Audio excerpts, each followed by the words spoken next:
What would happen if you just decided that you actually don't care if people think you're a bitch? What would you be doing differently right now?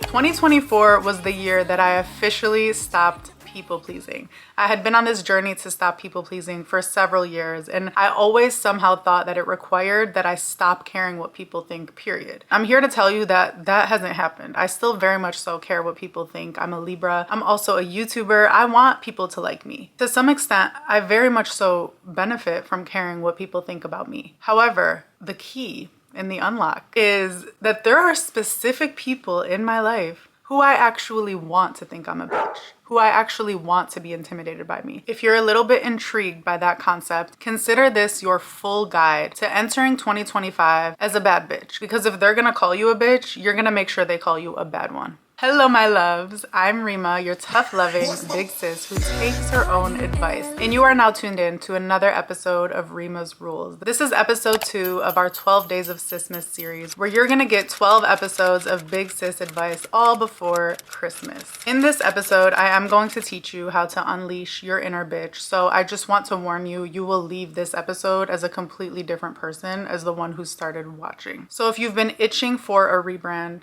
get ready. The first epiphany for me really was an understanding that going out of my way to be nice was a manipulative thing where I was trying to control the way that they saw me. I'm someone who does very much so care what people think about me. I grew up in a large community of people who know everything about everyone and their mother, literally. And so reputation was and still is the most important currency that kind of keeps you safe. If you could protect your reputation at all costs, and if you could focus a lot of your energy on controlling the thing that someone says about you when you walk into a room and they're like, oh, hey, that's Rima, that was going to be a really strong driver of your social currency and of your ability to just feel like you're part of a community. It took me a very, very, very long time to empathize with the fact that, like, I've literally been taught from a very young age to protect my reputation, to try my best to control what the narrative looked like around me and who my family is and all of that very crazy stuff that you actually can't really control at the end of the day. The way that I did my best to do that is I would hear certain perceptions of me, typically that I'm intimidating, that I'm stuck up. I come from a family that made good money for themselves, and so there was always this preconceived notion that a lot of people had of me. And I would basically form my entire personality around being the opposite of that. And so it led to me really doubling down on making sure people know that I'm down to earth, making sure people know that I'm cool and I'm humble and all of that, right? And it didn't help that people would literally validate that in real time. Like, after they met me, they'd be like, I thought you were this and this, but you're really this. And that really, like, it was just like something that I craved, was real life validation that me trying to control their perceptions and paint myself as this nice, down to earth, cool, not intimidating girl was working. So I was very much rewarded for the majority of my life for caring and giving way too many F's what people think about me at all times. Even when I left my community for college, I would be the person that would like go out of my way to talk to the Uber driver. Not because that's just a nice thing to do, but because I wanted to really control that person's perception of me in that moment as a very nice, down-to-earth person, as someone who's not stuck up and doesn't think she's too good for a conversation. I would smile extra at the cashier or the person making my coffee so that they could feel that connection in that moment. And when you look at those behaviors at face value, you too might be like, I mean, I don't see anything wrong with that. You just seem like you were being cool and nice and decent to people. And yes, however, if the only motivation or the majority of the motivation is not to have a genuine connection, but to control their perception of me, that's very manipulative. And it took for me to turn 30, which I know it sounds so cliche, but things do really change in your 30s, for me to be like, I'm actually being kind of fake. And I've always really prided myself on being real. I mean, that's kind of like my brand, right? But in that moment, I had to be real with myself. Like, actually, no, girl. Like, you were in the mood to talk today and you just went out of your way to talk, not because you wanted to make that person feel important, which I actually do love to do, but because you wanted them to think something about you. So I've had multiple epiphanies that have led to this moment where I'm talking to you. I'm trying to 2x your process because it took me way too many years to get to the point where I realized what actually would work for me to stop people pleasing once and for all. Epiphany number 2 was a little bit more harsh than that one, because that one was still kind of between me and myself. Because I still hadn't detoxed from this habit of trying to make people like me, there were a couple interactions that I started having with people where I was being this try-hard, down-to-earth girl that wants to make people like me and wants them to feel, you know, unguarded in front of me. And it specifically would happen around other women who I could sense were intimidated by me. I could sense that they felt a little intimidated, so I would go all the way out of my way to really make them feel comfortable with me, which I think part of that is just having a high emotional intelligence. But the majority, again, was that piece of like, oh my God, I don't want them to think I'm a bitch, so let me just be overly nice because I know that they're feeling intimidated, which is low-key not just manipulative, but also a tiny bit arrogant. It's a little presumptuous and a tiny bit arrogant for me to assume they couldn't just handle their own feelings of intimidation. Between them and themselves, it's really none of my business. But anyway, back to the story. I had a few interactions specifically with women where I was like in full-blown people pleaser mode, trying to do the most to get them to feel comfortable around me. When everything that I was doing just made them hate me more, I felt so defeated. I was forced to really look at my behaviors again and be like, okay, well, look at this. Everything that you've been trying for your whole life, which usually leads to the outcome you like, in this situation actually led to a worse outcome. It led to them still thinking you're a bitch, but even worse, thinking you're a bitch who's naive, who doesn't actually even respect herself because you were going all the way out of your way to get their approval of you. One of the biggest moments that completely shifted the way I chose to behave moving forward was someone who made it very clear that she didn't like me. Like when I tell you in these specific scenarios, these people would literally ignore me in public and I would go all the way out of my way to try to say hi to them and they would kind of blow me off. And so that would leave me feeling like, you're trying not to intimidate this person. Okay, cool. They don't like you. You could have just left it at that, but then you wanted to go out of your way to make them like you. And then they just blew you off, making you feel stupid. Now call this petty. I am pretty petty. I'm gonna just be real with you. Call this petty. Let me just go back to square one and make you scared of me versus me going all the way out of my way to get to an outcome where I just kind of fall flat on my face and look stupid. I have nobody to blame. Like you might hear this story and be like, what a bitch. No, honestly, she was being real about how she felt about me. I was the one that wasn't being real. I was the one that was shape-shifting into all these different characters to try to get to this outcome. She was being very clear, maybe not very confrontational or straight up, because this was something a person I kind of had a work relationship with. She could have been straightforward, maybe with her words, but she doesn't owe me that. Had I just been myself, yes, my intimidating self from the jump, I would have avoided all of that. But instead, I turned the volume all the way down on my personality to try to get to an outcome that is low-key kind of fake. But in this specific scenario, actually just left me falling flat on my face and feeling like I lost respect for myself. That is the worst part. So that was the second breakthrough in me realizing, like, if certain people, men and women alike, are intimidated by you, just leave it alone. That is between them and themselves. But it's because you're such a people pleaser and low-key a little manipulative, wanting to control that they like you because that makes you feel safe. Every single person on planet Earth liking you makes you feel safe, which is so delusional, but it's true. You went all the way out of your way and almost lost your integrity in the process. Chapter 3 was where things got really interesting. I'm, learning all these things, grappling with my own boundaries, really understanding that my people-pleasing behaviors have to go. So now I'm just fully in it. Like I'm trying to change it while I'm fully in it, but I can see myself in the mirror and the picture is not as flattering as I thought it was.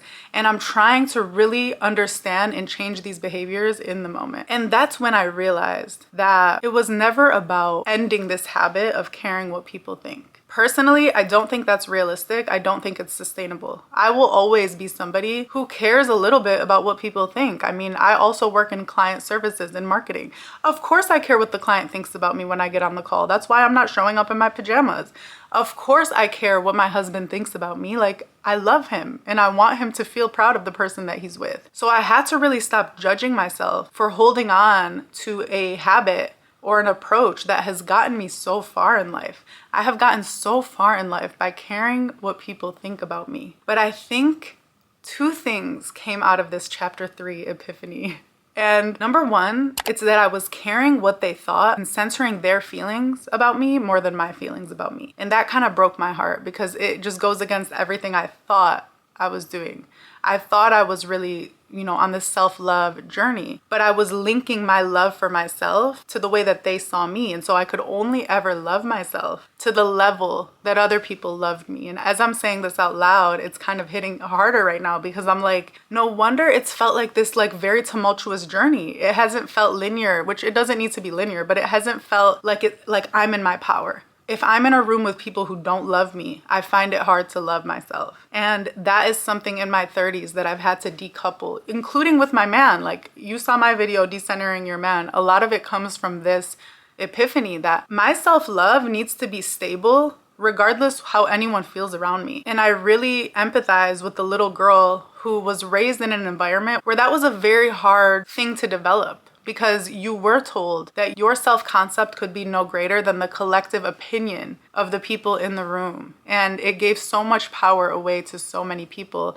And I'm really so ready to shed that. And I'm so ready to help you shed that, because that is just such a toxic, scary, impossible way to live, especially now that we're so hyper connected on social media. Can you imagine if your self-love and self-concept could only be as great as what your collective following thought of you? I mean, I'm sure you can imagine, because I think that's really what it is to be a people pleaser, is to put all that power in everyone's hands. And so the first lesson that came out of this for me was to decouple my self-love and self-respect from the respect and love that people did or did not have of me. Because let's be real, it could be here today and gone tomorrow. When I really, really started prioritizing my feelings about myself over their feelings of me, everything changed. The second biggest epiphany coming out of this chapter is that there are certain people who think I'm a bitch, and I fucking love it.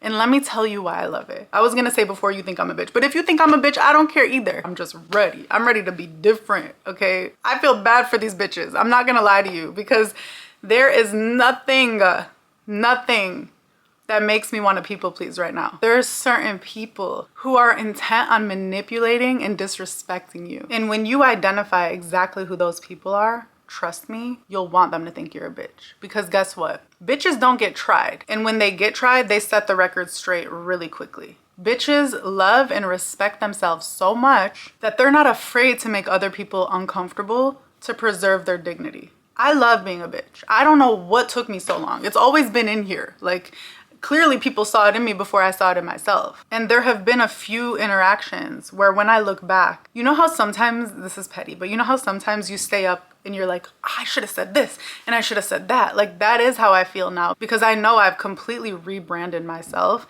and this version of me would have handled some shit a lot differently in the past. Now that I'm in my power, I don't feel resentful of people. I don't feel angry. I was sitting in my anger a lot when I was people pleasing, because I felt like I gave my power up. Now that I've reclaimed my power, I don't look back on those moments feeling any of that. I just know that God was protecting them from the version of me that's sitting here today. Because if I was there, if that was who was in front of them, it would have been way different. I would not have spared any emotions. I would not have been scared to step on people's necks if that's what they needed. When I really, really sat back and thought about it, I was never actually angry with those people to begin with. I was angry with myself. I was upset with myself because I had felt like I betrayed my own self-respect in certain moments where people were being manipulative, where they'd want to know what my boundaries were just for the sole reason of trampling on them. And I can't blame other people for their decisions. I can only blame myself for my reactions to how they approached me, because nobody can protect me like I can protect me. When I was journaling about a lot of this yesterday, that's what I was coming to grips with. I was literally on the airplane and I was like trying not to cry in front of everybody, because when I journal, I almost always cry. And that's exactly what I got to, is that it is my job and only my job to protect me. Anyone who does that on my behalf is just extra. But nobody understands what I need the way I understand what I need. Right now, what I need is to be a bitch. And it's so funny because real bitches, if they hear the list of what it entails, or the job description right now of what it entails for me to be a bitch, they would not think that those are bitchy qualities. Like standing up for yourself, not putting others' comfort first, not feeling the need to make small talk just to make other people feel comfortable, not feeling the need to over-explain or disclaim everything. Like, those are not gonna be bitchy to real bitches. But to a people pleaser, or to a recovering people pleaser like me, or perhaps you might think certain things that I'm doing right now are bitchy. I'll give you an example. I have a really good friend. I was just with her in New York, and she's extremely social. Like, this person, she will literally make friends anywhere she goes, and she will find a way to talk to people. So we were shopping and we had just called the Uber. We were about to go out to eat. I'm also an introvert. Like, I don't love to talk to people for no reason. And so while I was checking out, she was talking to these two random girls. And then when I was done checking out, it was time to go get in the Uber. And she's like, Rima, come let her know, like, which jacket is best. I'm like, sorry, we have to go.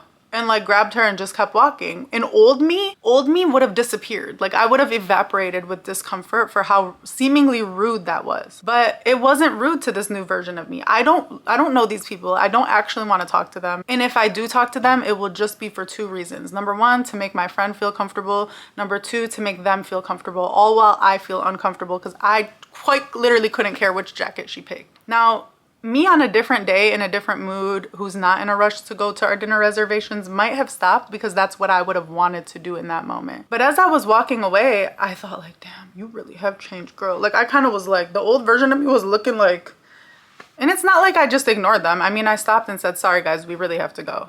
And then left. The old version of me would have stopped, would have let this girl try on all the different jackets for me to look at all the different colors. Meanwhile, I would have been feeling very uncomfortable because my husband was waiting for us. We had dinner reservations. The Uber is outside. I would have felt like it was so rude and so mean to tell her that I have to go. The new version of me might be kind of overcorrecting in some of these areas, but I feel I owe it to myself to make my feeling the more important one, even if it's only 1% more important. I don't want you to get the impression that becoming a bitch or recovering from people pleasing makes you a selfish, individualistic person. Because 9 times out of 10, I want to make someone feel important. I want to make someone feel loved, but it's me. I want that. So it still kind of goes back to my emotion. I'm not doing this selfless act. And I think that's the thing that people don't realize is pretending that you're so selfless is a lie. Even when you are people pleasing, it's not because you're this selfless, amazing person who just wants to do all these things for other people. Don't kid yourself. You are not that selfless. It is still a selfish desire to control people's perceptions of you as this selfless person. Okay, I need to run that back. When you are overextending yourself to pick up the phone anytime a friend needs advice, when you are opening your home to people for weeks on end and not feeling like you can say no, because you want to be a good host, that's not because you're selfless. That's because it makes you feel safer and better about yourself to be the person people can depend on no matter what. That's because boundaries scare the shit out of you and make you feel like you won't be as loved. So it is still a selfish desire. And until you get to the point where your desire to protect yourself and your boundaries and what you want supersedes your desire to control the way they see you, it is going to be very hard to stop people pleasing. And that's why I said, I just had to care about my opinions more. And it just took a few interactions where I felt like a pushover and I felt like I just got played for me to really feel that burn of, I don't like how that makes me feel about myself. I am literally losing respect for myself because of how I'm choosing to act with people who do not deserve that. So I had to give a hard freaking look at myself and be like, okay, who's it gonna be, them or you? Who's it gonna be? Do you want them to think you're nice or do you want you to think you're worthy of respect? And when I got to the point where I wanted to be worthy of respect, it immediately illuminated all of the people in my life who were intent on disrespecting me no matter what the hell I did. And for those people, I want them to shake in their boots every time I walk into a room. In this version of me who is not attached to being seen as nice anymore, I'm okay with that. I want you to take a hard look at yourself and answer the question, how do I want to feel about myself? How do I want to feel about my character, about my decisions, about the way I show up? And I want you to compare that side by side with how you currently feel about yourself. I don't want you to write about anyone else. I do not want any other person to make it into this journal entry because it is truly not about them. I want you to take your power back and really get clear on the feeling you want to give yourself. Because until you get to a point where you feel how you want to feel about yourself, you're not going to be able to produce the feeling you want for other people. When I did this journal prompt on the airplane, it helped illuminate that above and beyond all else, I want to feel like I can preserve my dignity and my self-respect. And I want to feel protected by myself. And then it helped illuminate later on, once I finished talking about me, that my number one thing in life is to make other people feel important and protected. The problem is I was doing that at the expense of making myself feel the way I wanted to feel. And I truly believe that if I give myself what I need, which is to feel protected, to feel worthy, to feel respected, and I carry myself like the person who really, really, really respects herself, that version of me will be so much more able to make people feel important and protected. Because it's like, would you rather be protected by a queen or a little bitch? Would you rather be made to feel important by a queen or a little bitch? It's just math. It's just obvious. Everything starts with you, my love. Everything. And I'm so excited for both of us. I'm so excited for me. I'm not even gonna lie to you guys. Like, this has been in the making. Like, it's been brewing in my head at this point for years, but more specifically, like, this whole bitch thing has been brewing in my head for the past several weeks. And I've been trying it out in real life in little ways. And I'm like, damn, this is how I could have been feeling all along. All I had to do was to think about what I wanted and what made me comfortable in a conversation first. You teach people how to approach you by how you approach yourself. You teach people how to revere you with how you revere yourself. People will not value you higher than you value yourself. As a matter of fact, if people see something in you that you have failed to see in yourself, you are going to start attracting people that want to manipulate you because they know that you don't see yourself for what you're worth. They know there's something valuable up for grabs that you haven't yet learned to protect. And I don't want that for you. Drop a comment below and let me know what chapter you're in on your people-pleasing recovery journey. And if there's anything that we talked about today that helped kind of shift something in you. I know that 2025 is going to be the year that you really, really, really break out of these people-pleasing tendencies and just completely own your power. And I promise you that once you get a taste of that, you will never go back. As always, my love, I will not tell you to like or subscribe, but if you really like this video, then send it over to a friend who needs to stop people pleasing yesterday. Let's leave people even more powerful than we found them. I love you so, so much, and I will see you on the next one. Bye.